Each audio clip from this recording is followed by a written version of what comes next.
Okay, good morning. Today we are going to be focusing on how to apply for a community paramedicine conditional license.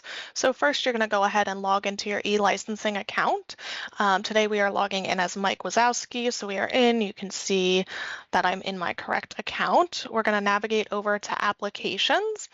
We'll click on that. Here you'll see new applications that you can click on. At the bottom, I see conditional community paramedicine licensure, so I would click apply now. Because I already have an account and information loaded, it automates. It has my correct name, middle initial, last name, and my correct street address. You would just want to double check that everything is accurate. If it's not, update it. If it is, you can leave it as is. And then you'll have your public address, which in this case is the same. It automates your existing license number and what your license level is. So in this case, I'm an AEMT.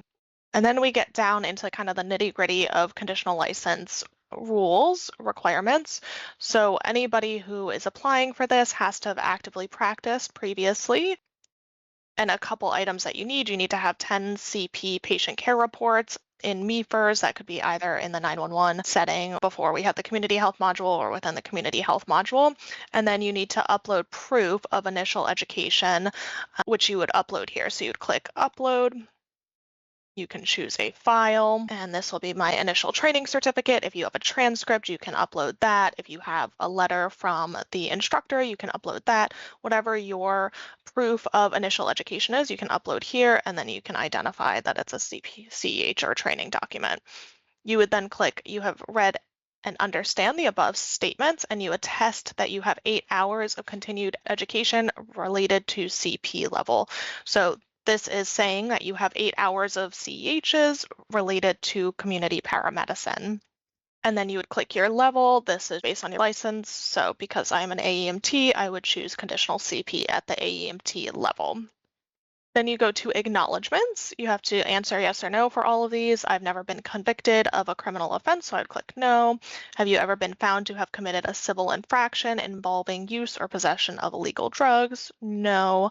Do I have charges pending against me in any state or federal court? No.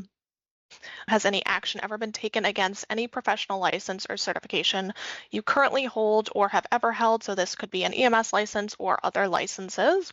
No. And because I haven't had any action, have any of those occurred since I was last licensed, it's not applicable to me. Do I have any open investigations, active consent agreements, or proposed unsigned consent agreements with Maine EMS? I don't have any active cases against me, so I will click no.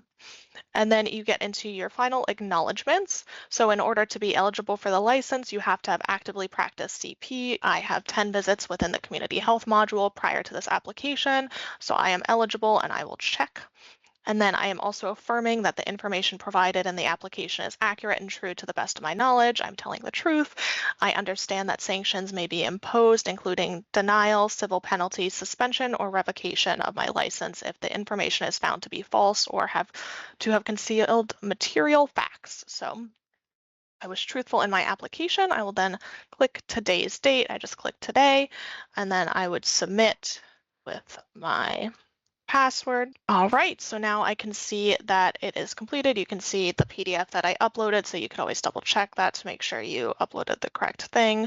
And then you can see that the status is in licensing review. So this application is now complete and it will be reviewed by the office for completeness, accuracy, and eligibility. So that is how you apply for the community paramedicine conditional license.